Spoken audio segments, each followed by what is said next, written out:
Hi hello నమస్తే welcome to SNR TV media. So మొత్తానికైతే MLC జాబితా అనేది నిన్న బయటకు వచ్చింది. సో మొన్నటి వరకు చాలామంది ఆశపడ్డారు, ఎలాగైనా సరే మనం ఎమ్మెల్సీ దక్కించుకోవాలి అని చెప్పేసి, మళ్ళీ మనకు ఒక పవర్ రావాలని చెప్పేసి కాంగ్రెస్ పార్టీలో ఉన్న అనేక మంది నాయకులందరూ కూడా పోటీ పడ్డారు. ఉన్న 3 స్థానాల కొరకు చాలా ప్రయత్నాలు అనేది చేశారు అనేక మంది నాయకులు.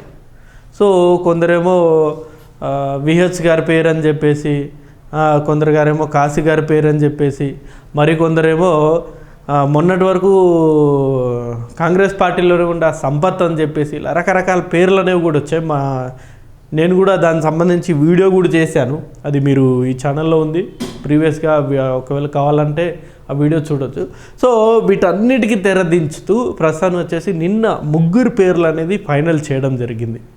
అసలు ఎంత పగడ్బందీగా ప్లాన్ చేశారంటే ఆ 3 పేర్ల అనౌన్స్మెంట్ అనేది కూడా ఎవరు కూడా వేలెత్తి చూపకుండా చాలా పగడ్బందీగా డిసైడ్ చేశారు ఈ 3ని. జనరల్గా వేరే వాళ్ళ పేర్లు అనౌన్స్ చేస్తే అదే పార్టీలో ఉన్న ఇతర నాయకులు డెఫినెట్గా దాన్ని అపోజ్ చేస్తారు, వాళ్ళకి ఎలా ఇస్తారు మాకెందుకు ఇవ్వరు అని చెప్పేసి. బట్ నిన్న అనౌన్స్మెంట్ చేసిన అంశంలో చాలా పగడ్బందీగా ప్లాన్ చేసి అనౌన్స్ చేశారు.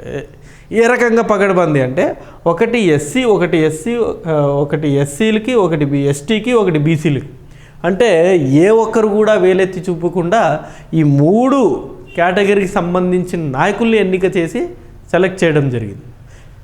ఎస్సీకి సంబంధించిన వ్యక్తి అద్దంకి దయాకర్.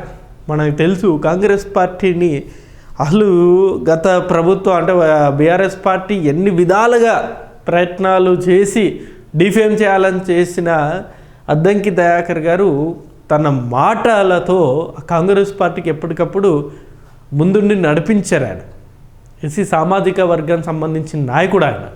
సో ఆయనకి ఈసారి చోటు దక్కింది. అనేక సార్లు ఈయన పేరు ఫైనల్ చేస్తారు అని చెప్పేసి చాలా సందర్భాల్లో చెప్పారు. ఎంపీ ఎన్నికలప్పుడు కావచ్చు, లేకపోతే మొన్న జరిగిన ఎమ్మెల్సీ ఎన్నికలప్పుడు కావచ్చు, లేకపోతే ఈ నామినేటెడ్ పోస్టులప్పుడు కావచ్చు, చాలా సందర్భాల్లో ఆయన పేరు బయటకు వచ్చింది, కానీ ఎక్కడే కానీ ఆయన ఫైనల్ చేయలేదు. బట్ ఈసారి మాత్రం ఆయన ఫైనల్ చేశారు ఎమ్మెల్యే కోట ఎమ్మెల్సీ ఎన్నికల్లో.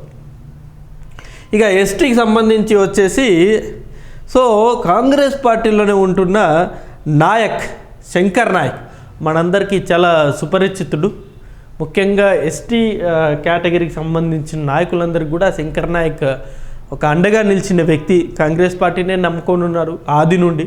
సో ఆయనకు కూడా ఖచ్చితంగా న్యాయం చేయాలి కాబట్టి శంకర్ నాయక్ కూడా ఎమ్మెల్సీ సీటు ఇవ్వడం జరిగింది. అండ్ మోస్ట్ విజయశాంతి గారికి కూడా ఈసారి ఎమ్మెల్సీ స్థానం అనేది కూడా కేటాయించారు.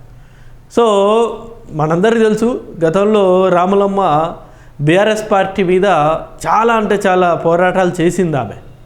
సో ఆమె ఎన్నో పార్టీలనే మారిండొచ్చు, బీజేపీకి వెళ్ళింది, సొంత పార్టీ పెట్టింది, బీఆర్ఎస్ పార్టీలో వెళ్ళింది.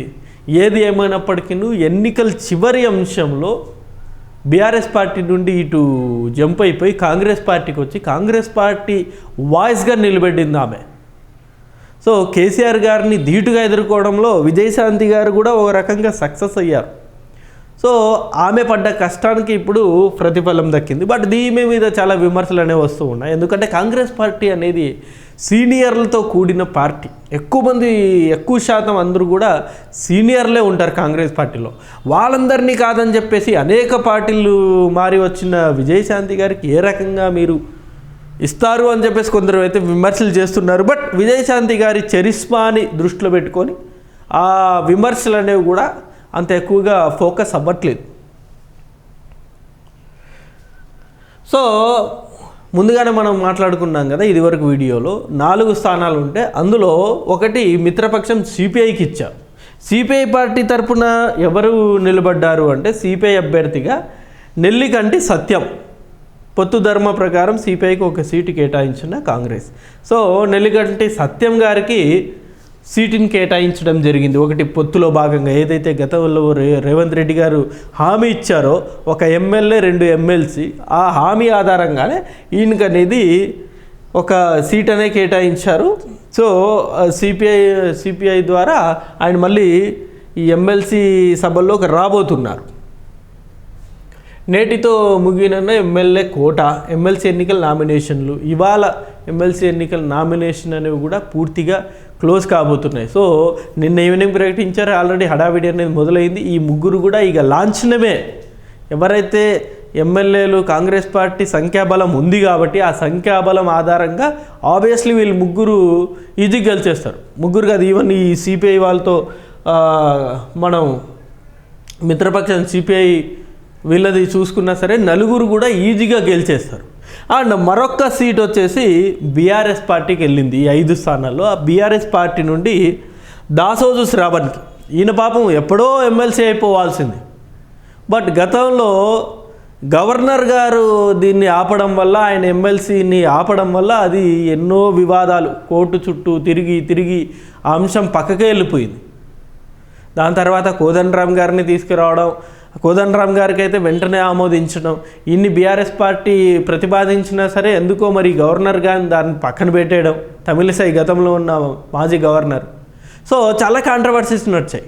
ఎట్టకేళ్లకు ఇక ఆయన గవర్నర్ కోటాలో కాకుండా ఇక డైరెక్ట్ ఎమ్మెల్యే కోటాలోనే ఆయన ఇప్పుడు ఎమ్మెల్సీగా చట్టసభల్లోకి వెళ్ళిపోతున్నారు. సో మొత్తానికైతే హోరాహోరీ పోటీ అనేది భయంకరంగా ఉండింది. నేను ఎమ్మెల్సీ అయితే నాకే కన్ఫామ్ చేస్తుంది అని చెప్పేసి. సో మొత్తానికి వీటన్నిటిని తెరదించుతూ ఇప్పుడు ఈ 5గురు కూడా, ఇటు బీఆర్ఎస్ నుండి ఒకరు, సిపిఐ నుండి ఒకరు, కాంగ్రెస్ పార్టీ నుండి 3, ఈ 5గురు కూడా ఎమ్మెల్యే కోటాలో ఇప్పుడు చట్టసభల్లోకి అడుగుపెట్టబోతున్నారు. సో మరి చూద్దాం. ఇంకా అనేక మంది కాంగ్రెస్ పార్టీ నాయకులు కూడా దీని మీద కొంత అసంతృప్తి అనేది కూడా ప్రకటిస్తున్నారు. ఎందుకంటే మేము గతంలో ఎంత కష్టపడినా మా పేరు రాకపోవడం ఏంది అని చెప్పేసి. బట్ ఇంకా స్థానాలు అనేవి కూడా చాలా ఉన్నాయి. కాంగ్రెస్ పార్టీకి ఇంకా అవకాశం ఉంది.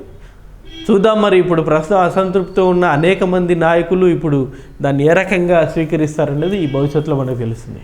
ఇది వీడియో అండ్ ఈ అంశం మీద మీ అభిప్రాయం కూడా కింద కామెంట్ రూపంలో తెలియజేయండి. Thank you for watching this video. Thank you.